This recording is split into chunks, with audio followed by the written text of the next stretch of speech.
Entry पर इतना बवाल नहीं करता जितना दूसरी एंट्री पर करता है। यह पुष्पा 2 का ही डायलॉग है और ऐसी ही ये फिल्म भी है। पुष्पा ने पहले बोला था कि वो एक फ्लावर नहीं फायर है, लेकिन अब वो वाइल्ड फायर बन चुका है। पुष्पा 2 में एक चीज कूट कूट कर भरी हुई है और वो है इंटरटेनमेंट, इंटरटेनमेंट और इंटरटेनमेंट। इस फिल्म को देखते हुए दिमाग को पुष्पा की वाइल्ड फायर में डाल दीजिए और घबराइए मत, पुष्पा भाव आपके दिमाग को कुछ नहीं होने देंगे। 3 घंटे 20 मिनट बाद दिमाग एकदम कड़क होकर निकलेगा। आपको लॉजिक नहीं लगाना है, बस इंटरटेन होना है। और सिनेमा अगर लॉजिक लगाने का मौके दिए बिना आपको लगभग 3.5 घंटे इंटरटेन करे तो वो कमाल का सिनेमा होता है। और ऐसा सिनेमा इसलिए भी जरूरी है ताकि सिनेमा जिंदा रहे, चलता रहे और फलता फूलता रहे। तो आइए दोस्तों, आज हम एक्सप्लेन करने वाले हैं पुष्पा 2 मूवी को। वीडियो अगर अच्छा लगे तो वीडियो को लाइक करके चैनल को सब्सक्राइब जरूर कीजिएगा ताकि आपको इसी तरह के लेटेस्ट और फ्रेश कंटेंट मिलते रहे। तो फिल्म की शुरुआत होती है जापान से, जहां पर की शिप के द्वारा कुछ अनजान कंटेनर जो है वो जापान आ जाते हैं और उन कंटेनर में लाल चंदन की लकड़ियां भरी हुई थी और साथ ही पुष्पा भाव भी इन्हीं लाल चंदन की लकड़ियों के साथ मौजूद थे। जब जापानियों ने देखा तो उन्होंने पुष्पा भाव को उल्टा टांग दिया था, लेकिन जैसे तैसे पुष्पा भाव ने अपने हाथ छुड़ाए और इन जापानियों से फाइट करने लगे। मालूम चलता है कि दरअसल में इन लोगों ने लाल चंदन की लकड़ियां तो अपने पास रखी, लेकिन कई दिनों से पेमेंट नहीं कर रहे थे, जिस वजह से पुष्पा भाव को ही यहाँ पर आना पड़ा। तो यहाँ पर पुष्पा भाव इन लोगों से एक बहुत ही तगड़ी फाइट करता है, लेकिन आखिर में पुष्पा भाव को गोली लग जाती है और वो समुद्र में गिर जाता है। लेकिन तभी मालूम चलता है कि ये महज एक सपना था। तो अब मालूम चलता है कि पुष्पा भाव सिंडिकेट का लीडर बन चुका है और लाल चंदन की लकड़ियों को कहां पर भेजा जाना चाहिए ये सब कुछ पुष्पा डिसाइड करता है। पुष्पा तो पूरी तरह से राज ही कर रहा था, लेकिन उसके बहुत सारे दुश्मन भी हैं। उनमें से पहले नंबर का दुश्मन है भंवर सिंह शेखावत,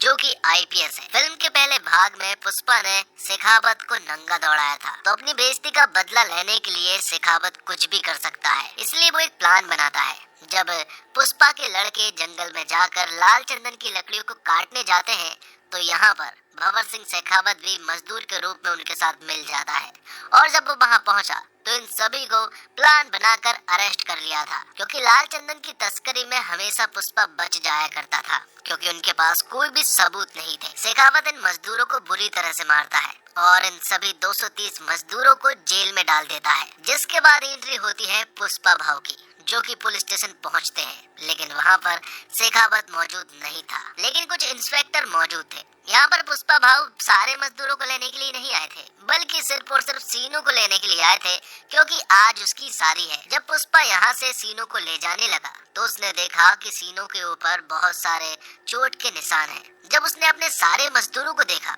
तो उसका दिमाग खराब हो गया, क्योंकि पुष्पा के सारे मजदूरों को शेखावत ने जंगल में बुरी तरह से मारा पीटा था, जिस वजह से वो बुरी तरह से इंजर्ड थे। ये देखकर पुष्पा भाव पुलिस इंस्पेक्टर से कहता है कि इन लोगों पर शेखावत सर ने हाथ उठाया है, इसका मतलब कि आपने पुष्पा के ऊपर हाथ उठाया है, इसलिए वो यहाँ से इन सभी को लेकर जा रहा है। ये देखकर इंस्पेक्टर और बाकी पुलिस वाले कहते हैं कि अगर आप इन सभी लोगों को लेकर चले जाएंगे तो साथ ही हमारी नौकरी भी चली जाएगी।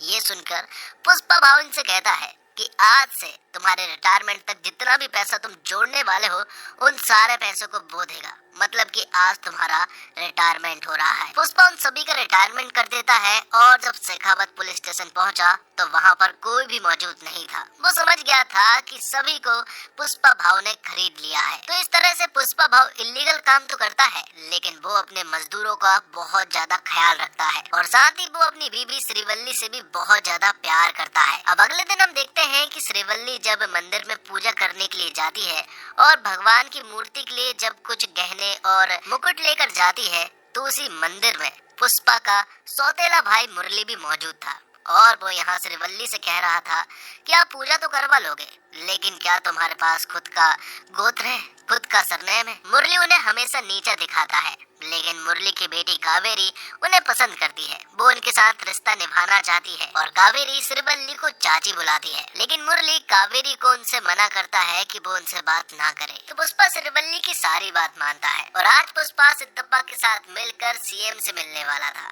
इसलिए श्रीवल्ली यहाँ पर पुष्पा से कहती है कि अगर तुम जा ही रहे हो तो सीएम के साथ फोटो खिंचा कर लाना, ताकि हम उससे फ्रेम करा कर हॉल में लगाएंगे। पुष्पा ने अपनी पत्नी से वादा कर लिया था, लेकिन जब वो वहाँ पहुँचा तो वहाँ कुछ और ही हो गया। पुष्पा भले ही सिंडिकेट की ओर से सीएम को फंडिंग देता है, लेकिन सीएम यहाँ पर पुष्पा के साथ फोटो क्लिक नहीं करवाता है। उनका मानना ये है कि जूती जो है वो पैर में ही रहना चाहिए, उन्हें हाथ में नहीं पहना करते। साथ ही उन्होंने श्रीवल्ली के बारे में भी एक दो बातें बोल दी थी। ये देखकर यहाँ पर पुष्पा को बिल्कुल भी अच्छा नहीं लगा था। बाहर आने पर पुष्पा ने सिद्धप्पा से कहा कि अगर आप सीएम होते तो क्या आप भी मेरे साथ फोटो नहीं क्लिक करवाते।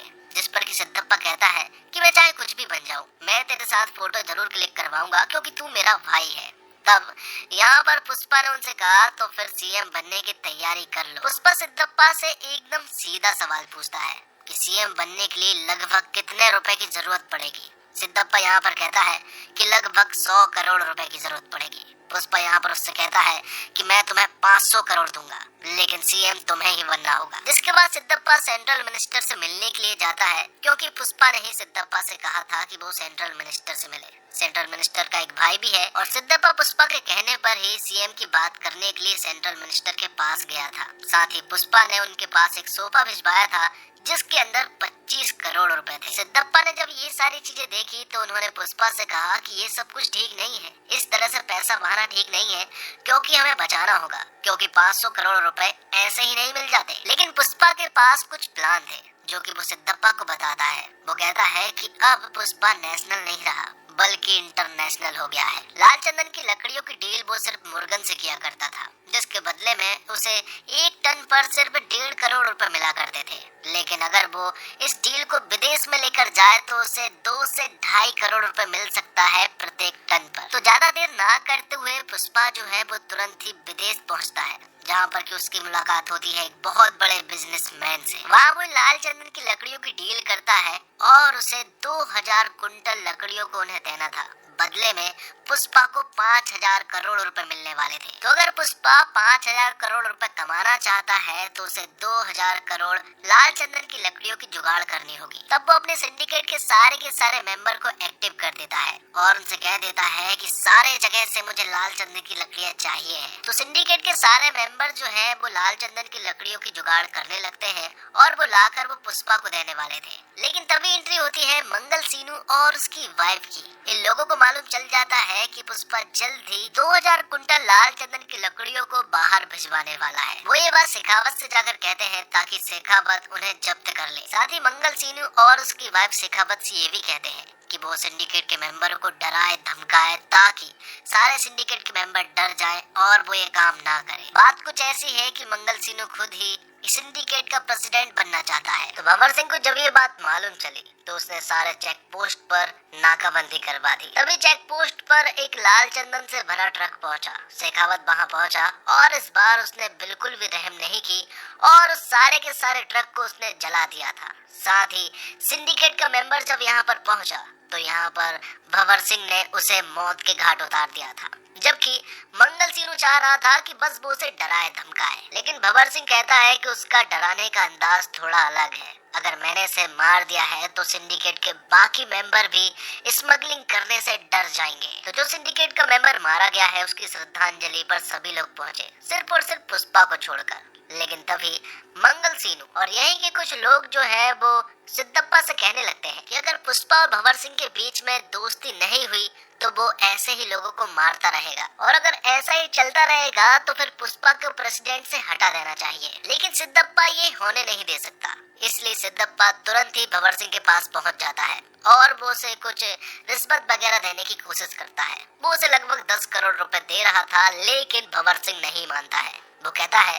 कि उस रात उसने मुझे नंगा दौड़ाया था, मैं उसे किसी भी हालत में नहीं छोड़ने वाला। तभी यहाँ पर सिद्धप्पा कहता है कि अगर वो तुमसे माफी मांग ले और सभी के सामने सॉरी कह दे, क्या तुम तब उसे माफ कर पाओगे? ये सुनने के बाद भंवर सिंह तुरंत ही ओके कह देता है और कहता है कि एक पार्टी का इंतजाम करो ताकि सभी के सामने पुष्पा उससे माफी मांग सके। तो पार्टी के दिन सभी लोग यहाँ पर पहुँच जाते हैं। सभी लोगों को ये देखना था कि आखिर पुष्पा भंवर सिंह से माफी मांगता है या फिर नहीं, क्योंकि पुष्पा आज तक नहीं झुका है। क्या वो आज झुकने वाला था? तो पुष्पा सिद्धप्पा, श्रीवल्ली और कटलेट के कहने पर और सिंडिकेट की भलाई के लिए यहाँ पर उससे माफी मांगने के लिए कह देते हैं। पुष्पा भी बहुत ज्यादा शराब के नशे में था, इसलिए वो सभी के सामने भंवर सिंह से माफी मांग लेता है। ये सुनकर भंवर सिंह बहुत ज्यादा खुश हो जाता है, यहाँ तक कि उसने तो ये आवाज रिकॉर्डिंग तक कर ली थी और यही बार बार सुन रहा था।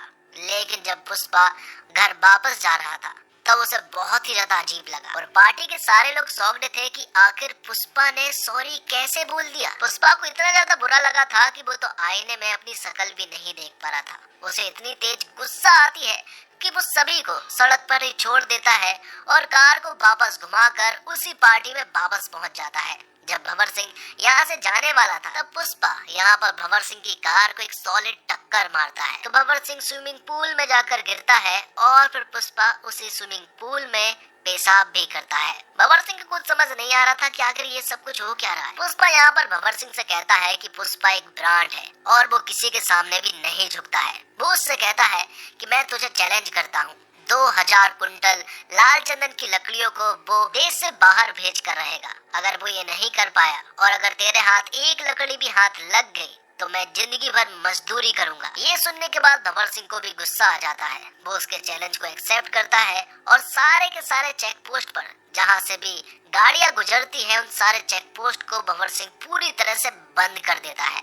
लेकिन तभी भंवर सिंह ने देखा कि जो ब्रिज है उसके नीचे जो नदी है वो पूरी तरह से सूखी है, क्योंकि गर्मियों का दिन था। वो समझ गया था कि पुष्पा जरूर इन्हीं नदियों के द्वारा अपने ट्रक को निकालने वाला था। उसका शक एकदम सही निकला था, क्योंकि पुष्पा के सारे लाल चंदन के ट्रक जो है वो नदियों के द्वारा ही बाहर जा रहे थे। तो पुलिस की जीप इन्हें कई बार पकड़ने की कोशिश करती है लेकिन वो नहीं पकड़ पाते हैं। लेकिन आखिर में भंवर सिंह जो है वो इनके ट्रक के सामने आ जाता है और एक बड़ी सी शॉटगन लेकर इनके ऊपर फायरिंग करता है।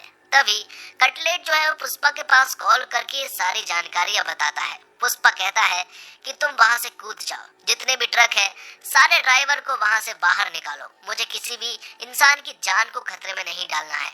यहाँ पर कटलेट जब उसकी बात सुनता है तो सारे ड्राइवर को लेकर यहाँ से चला जाता है और भंवर सिंह इनके ऊपर फायरिंग कर रहा था और ट्रक में जितनी भी लाल चंदन की लकड़ियाँ थी वो उन्हें भी जब्त कर लेता है। ये देखकर भंवर सिंह, मंगल सीनू और उसकी वाइफ को बहुत ही ज्यादा अच्छा लगा था। वो तो एंजॉय कर रहे थे। मीडिया के सामने उन्होंने सारी बात कह भी दी थी कि ये सारी लाल चंदन की लकड़ियां पुष्पा की है। लेकिन थोड़ी देर के बाद मालूम चला कि वो सारी लाल चंदन की लकड़ियां नॉर्मल लकड़ियां हैं, मतलब कि यहाँ पर भंवर सिंह फूल बन गया था। पुष्पा ने उसके पास एक फूल भी भेजा था, लेकिन भंवर सिंह कहता है कि मैं अकेला फूल नहीं बनाऊं, बल्कि मंगल सीनू और उसकी बाई भी फूल बनी है, मतलब कि हम तीनों ही फूल बने हैं। पुष्पा यहाँ उससे कहता है कि पुष्पा नाम सुन के फ्लावर समझे क्या? फ्लावर नहीं है वो, बल्कि वाइल्ड फायर है। साथ ही सारे में उसने ये भी कह दिया था कि जल्द ही वो इस सारी लाल चंदन की लकड़ियों को बॉर्डर क्रॉस करवाने वाला है। अगर तुम इन्हें रोक सकते हो तो रोक लो। तभी पुष्पा, श्रीवल्ली और पूरी फैमिली जो है वो माता काली के एक फेस्टिवल में पहुंचते हैं। वहाँ पर श्रीवल्ली को अचानक से चक्कर आने लगते हैं और मालूम चलता है कि श्रीवल्ली प्रेग्नेंट है। ये देखकर पुष्पा जो है वो काली माता का गेटअप धारण कर लेता है और फिर काली माता का एक सॉलिड तांडव करता है। ये सीन इतना ज्यादा शानदार है दोस्तों कि रोंगटे खड़े कर देता है। श्रीवल्ली यहाँ पर पुष्पा से कहती है कि आखिर ये तुम क्या कर रहे हो, जिस पर कि पुष्पा कहता है कि मेरी एक इच्छा है, मैं काली माता से लड़की चाहता हूँ, क्योंकि अगर लड़का हुआ तो उसे भी सरनेम देना पड़ेगा, लड़की हुई तो वो किसी दूसरे घर जाकर उसे कोई दूसरा सरनेम मिल जाएगा। तभी इसी जगह पर हम देखते हैं कि कुछ लोग जो है वो पुष्पा की भतीजी के साथ मिसबिहेव कर रहे थे, वो उसके साथ बदतमीजी कर रहे थे। ये देखकर पुष्पा को बहुत तेज गुस्सा आ जाता है और वो लोगों से फाइट करना स्टार्ट कर देता है। ये सारे एक्शन सीक्वेंस बहुत ही कमाल के थे, क्योंकि सारे एक्शन इमोशन से भरे थे। लेकिन तभी यहाँ पर मुरली आ जाता है और वो पुष्पा से कहता है कि अगर तुम ये सब कुछ कर दोगे तब भी तुम्हें तुम्हारे बाप का नाम नहीं मिलेगा। तुम्हें ऐसा लग रहा है कि तुम हमारे साथ हो जाओगे? ऐसा कुछ भी नहीं हो सकता। तुम हमेशा अनाथ थे और हमेशा रहोगे। तुम्हारा कोई भी नहीं हो सकता है। श्रीवल्ली को जब ये सारी बातें सुनाई दी तो उसने यहाँ पर मुरली को बहुत ही ज्यादा चिल्लाया। बाद में कावेरी के साथ जिन लोगों ने बदतमीजी की थी और मिसबिहेव किया था उन लोगों को मुरली ने अधगंजा करवा दिया था। अब आगे हम देखते हैं कि मंगल सीनू और उसकी बीबी और भंवर सिंह शेखावत सीएम के पास पहुंचे। उन्होंने उन्हें बताया कि अगर ये लाल चंदन की लकड़ियां बॉर्डर क्रॉस कर जाती हैं तो तुम्हारी सीएम की गद्दी भी खतरे में है, क्योंकि उससे 2000 से 5000 करोड़ रुपए की फंडिंग आने वाली है और ये सारी फंडिंग के द्वारा आप सीएम से हट सकते हैं। तब सीएम उन्हें तुरंत ही आदेश दे देता है कि वो लाल चंदन की लकड़ियों को बॉर्डर क्रॉस कर जाने से रोके। तो ये सारी लाल चंदन की लकड़ियां रामेश्वरम से होते हुए श्रीलंका जाने वाली थी, क्योंकि रामेश्वरम से श्रीलंका सिर्फ और सिर्फ 18 किलोमीटर की दूरी पर है। तब भंवर सिंह शेखावत यहाँ पर पहुँच तो जाता है, लेकिन वो लाल चंदन की लकड़ियों को पकड़ नहीं पाता है, क्योंकि ये सारी शिप के नीचे मौजूद थी, जिस वजह से भंवर सिंह शेखावत इनका पीछा भी करता है, लेकिन वो उन्हें नहीं पकड़ पाता है। तो माल डिलीवर हो जाने के बाद बहुत सारा पैसा आता है। इन सारे पैसों को देखकर पुष्पा खुश हो जाता है। इन सभी पैसों को एमएलए के लिए सारे सोफे के अंदर भरा जाता है और सारे सोफों को एमएलए के पास भेज दिया जाता है। मतलब कि सारे के सारे एमएलए अब पुष्पा ने खरीद लिए थे। तो भंवर सिंह शेखावत का अब बहुत ही ज्यादा बुरा हाल था, क्योंकि अब उसके हाथ में कुछ भी नहीं था। अब तो उसका ट्रांसफर होना भी एकदम तय है, क्योंकि अब उनके पास सरकार भी नहीं रहेगी, सरकार भी पुष्पा की हो जाएगी। तो भंवर सिंह के पास जो नकली लाल चंदन की लकड़ियां हैं वो उनमें आग लगा देता है और उसने काफी शराब पी हुई थी तो वो वहीं पर रुक जाता है, जिससे एक ब्लास्ट हो जाता है और भंवर सिंह शेखावत मारा जाता है। हालांकि उसकी डेड बॉडी को बताया नहीं गया और ना ही ये बताया गया कि वो मारा गया है। और फिर कुछ दिनों के बाद हम देखते हैं कि सीएम अब बदले जा चुके हैं। अब सीएम सिद्धप्पा बन चुका था सिर्फ और सिर्फ पुष्पा की वजह से, क्योंकि उसने सारे एमएलए खरीद लिए थे। और जैसा कि पुष्पा ने वादा किया था कि 24 जुलाई को उसके घर पर सीएम खुद आएंगे और वो उसके साथ खाना भी खाएंगे और फोटो भी खिंचाएंगे। तो आज 24 जुलाई थी, सिद्धप्पा यहाँ आता है, फोटो खिंचाता है और सिद्धप्पा श्रीवल्ली से कहता है कि तुम्हारी फोटो की वजह से मैं सीएम बना हूँ। और पुष्पा ने आज का दिन इसलिए सिलेक्ट किया क्योंकि आज श्रीवल्ली का जन्मदिन था, इसलिए यहाँ पर एक छोटा सा सेलिब्रेशन होता है, सभी लोग इसे सेलिब्रेट करते हैं। तो भले ही सिद्धप्पा सीएम जरूर बन चुका था, लेकिन पूरे राज्य पर पुष्पा राज कर रहा था। सभी लोग उसे बहुत ज्यादा मानने पूजने लगे थे। और फिर एक दिन पुष्पा की भाभी मतलब कि मुरली की पत्नी जो है वो पुष्पा के घर आती है। वो उन्हें बताती है कि कावेरी को कुछ लोगों ने किडनैप कर लिया है और वो बदले में 2 करोड़ रुपए मांग रहे हैं और अगर उन्हें नहीं दिए तो वो कावेरी को मार डालेंगे। ये बात जब पुष्पा को मालूम चली तो वो पहले तो न्यूज चैनल वालों के पास गया। वहाँ लाइव आकर उसने उन लोगों से कहा कि अगर मेरी भतीजी कावेरी को कुछ भी हुआ तो वो उन्हें रप्पा रप्पा करके जान से मार डालेगा। उनके पास सिर्फ और सिर्फ 1 घंटा है। 1 घंटे के अंदर अगर वो उसे सौंप देते हैं तो वो उन्हें रहम की भीख दे देगा। ये बातें सिद्धप्पा और सेंट्रल मिनिस्टर को भी मालूम थी, लेकिन यहाँ पर एक बात मालूम चलती है, जिन लोगों ने उसे किडनैप किया है वो कोई और नहीं बल्कि सेंट्रल मिनिस्टर का भाई का बेटा होता है, मतलब कि सेंट्रल मिनिस्टर का भतीजा। इसलिए यहाँ सेंट्रल मिनिस्टर सिद्धप्पा से पुष्पा के पास कॉल करवाता है। वो लोग पुष्पा से कहते हैं कि वो सेंट्रल मिनिस्टर का भतीजा है, इसलिए वो उसके साथ कुछ भी ना करे, हम उससे जल्द से जल्द कांटेक्ट कर लेंगे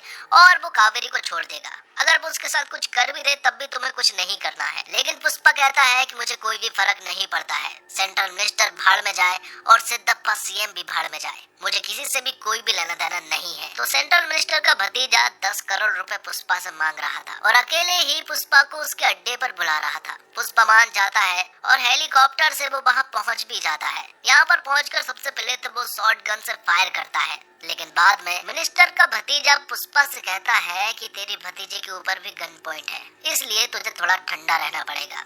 तो यहाँ पुष्पा उन्हें गन दे देता है और बाद में ये लोग पुष्पा को बुरी तरह से मारने लगते हैं। इन्हें बहुत अच्छे से मालूम है कि पुष्पा के हाथ बंधे रहने के बावजूद ये कमाल कर सकता है और सभी को बुरी तरह से मार भी सकता है, इसलिए इस बार वो बिल्कुल भी रिस्क नहीं लेते हैं। इस बार वो उसके हाथ बांधते हैं, पैर भी बांधते हैं और फिर वो लोग कावेरी की इज्जत पर हाथ भी डालने लगते हैं। ये देखकर पुष्पा को बहुत ही तेज गुस्सा आया था और फिर वो उड़ उड़ कर इन्हें मुंह से काट काट कर बुरी तरह से मार डालने लगता है। दोस्तों ये एक्शन सीक्वेंस बहुत ही कमाल के थे। पुष्पा 2 अगर एक बहुत ही बड़ी सुपरहिट फिल्म होती है और अगर किसी से पूछा जाए कि आपको फिल्म में सबसे अच्छा क्या लगा तो वो इसी फाइट एक्शन सीक्वेंस के बारे में बताएगा। ये सारे एक्शन सीक्वेंस रोंगटे खड़े कर देने वाले थे क्योंकि इन सारे एक्शन में इमोशन मौजूद थे। तो मिनिस्टर का भाई भी वहाँ पहुँच चुका था, तो पुष्पा ने मिनिस्टर के भाई समेत भतीजे को भी मार डाला था। ये सारी बातें जब मिनिस्टर को मालूम चली तो वो तो पूरी तरह से पागल हो चुका था। अब अगले सीन में हम देखते हैं कि पुष्पा जब अपने घर होता है तब उसके घर पर मुरली आता है। मुरली को अपनी गलती का एहसास हो गया था, इसलिए वो पुष्पा और पूरी फैमिली से माफी मांगने के लिए आया था। वो कहता है कि मुझे बहुत अच्छे से मालूम चल गया है कि आप ही मेरी फैमिली हो। मैं सिर्फ यहाँ पर कावेरी का कार्ड देने के लिए आया हूँ क्योंकि उसकी शादी होने वाली है और कावेरी ने मुझसे कहा है कि अगर पुष्पा भाव इस शादी में नहीं आते हैं तो मैं मंडप में नहीं बैठने वाली। तब सरवल्ली यहाँ पर पुष्पा को बताती है कि सारे कार्ड पर माँ का नाम है और साथ ही तुम्हारा नाम भी है, वो भी पिता समेत। ये देखकर पुष्पा बहुत ज्यादा इमोशनल हो जाता है। उसके बीच आजू बाजू भीड़ लग जाती है उसे चुप करने के लिए, क्योंकि पुष्पा को ऐसा रोता हुआ किसी ने भी बहुत कम देखा था। बाद में पुष्पा भी इन्हें माफ कर देता है और फिर अपनी पूरी फैमिली समेत वो कावेरी की शादी में पहुंचते हैं। सभी लोगों ने एक दूसरे को माफ कर दिया था और अब आगे बढ़ चुके थे और यहाँ मिनिस्टर के घर पर मातम छाया हुआ था क्योंकि मिनिस्टर का भाई और मिनिस्टर का भाई का बेटा जो है वो मारे गए थे। यहाँ पर एक आदमी आता है जिसके हाथ में पार्सल था। जैसे ही वो मिनिस्टर के पास उसे लेकर आता है, अचानक से उसे एक आदमी पहाड़ी पर से ब्लास्ट कर देता है और यहीं पर ये फिल्म खत्म हो जाती है। वो आदमी कौन था ये नहीं बताया गया, लेकिन पुष्पा 3 का अनाउंसमेंट कर दिया गया है जिसका नाम है पुष्पा द रैम्पेज। तो दोस्तों ये पूरी तरह से मास इंटरटेनर है, हर एक फ्रेम इंटरटेनिंग है। लॉजिक के बारे में आप सोचते नहीं, जो पुष्पा करता है उस पर यकीन हो जाता है। एक के बाद एक कमाल के एक्शन सीन आते हैं, बहुत बार सीटी ताली वाले सीन आते हैं। पुष्पा का स्वैग गजब का है। पुष्पा सॉरी बोल देता है लेकिन पुष्पा तो झुकता नहीं है और फिर जो होता है उसको बवाल कहते हैं। ये फिल्म ऐसा सिनेमा है कि लोग थिएटर जाने को मजबूर हो जाएंगे। फिल्म की लंबाई अखरती नहीं बल्कि लगता है कि और कुछ भी होता तो मजा आ जाता। ये सिनेमा हॉल में देखने वाला एक्सपीरियंस है, जाकर लीजिए क्योंकि ऐसे सिनेमा से ही सिनेमा जिंदा है। सिनेमा में मास है और क्लास दोनों होंगे तो सिनेमा चलेगा। और अल्लू अर्जुन का काम बवाल है, वो आपको यकीन दिला देते हैं कि जो वो कर रहे हैं वो हो सकता है और पुष्पा कर सकता है। उनका स्वैग कमाल का है, वह हर फ्रेम में छाए हुए हैं। 5 साल की उनकी मेहनत साफ दिखती है। अल्लू अर्जुन ने हीरोगिरी और हीरोपंती के मायने बदल दिए हैं। उन्होंने अब लकीर बड़ी कर दी है। उनका काम बहुत जबरदस्त है और अब किसी हीरो को उनका स्वैग मैच करने के लिए बहुत कुछ बड़ा करना होगा। रश्मिका मंदाना का काम भी कमाल का है। अल्लू अर्जुन जैसे हीरो के सामने हीरोइन के करने को शायद कुछ नहीं होता, लेकिन रश्मिका अपनी छाप छोड़ जाती है। फहद फासिल ने भी जबरदस्त काम किया है। हीरो की हीरोगिरी तभी निकल कर आती है जब विलन जानदार हो और यहाँ पुलिस वाले के किरदार में फहद ने जान डाल दी है। जगदीश प्रताप भंडारी का काम अच्छा है। जगपति बाबू ने भी अच्छा काम किया है और सुकुमार की राइटिंग और डायरेक्शन दोनों शानदार है। उन्होंने एक ही चीज पर फोकस किया, स्वैग और इंटरटेनमेंट, और वो कामयाब रहे। वो जो बनाना चाहते हैं उससे भटके नहीं, यही उनकी कामयाबी है। एक के बाद एक कमाल के सीन डाले ताकि एक सीन देखकर दर्शक हैरान हो और सांस ले, उससे पहले दूसरा कमाल का सीन आ जाए। और डायरेक्टर सुकुमार ने पुष्पा 1 द राइज में अपने हीरो के बिहेवियर, उसके तौर तरीके और एटीट्यूड का पूरा सेटअप कर दिया था। पुष्पा 2 में ये बात अच्छी है कि ये हीरो के ट्रीटमेंट को उसकी ओरिजिनल बनावट के हिसाब से आगे बढ़ती है। तो दोस्तों इसी के साथ ये वीडियो यहीं पर समाप्त होता है। उम्मीद करता हूँ आपको वीडियो पसंद आई होगी। वीडियो पसंद आई हो तो वीडियो को लाइक करके चैनल को सब्सक्राइब जरूर कीजिएगा ताकि आपको इसी तरह के लेटेस्ट और फ्रेश कंटेंट मिलते रहे। मिलते हैं और कमाल की वीडियो के साथ, तब तक के लिए आप हमारे चैनल के साथ बने रहिए। धन्यवाद। जय हिंद, जय भारत, जय श्री राम।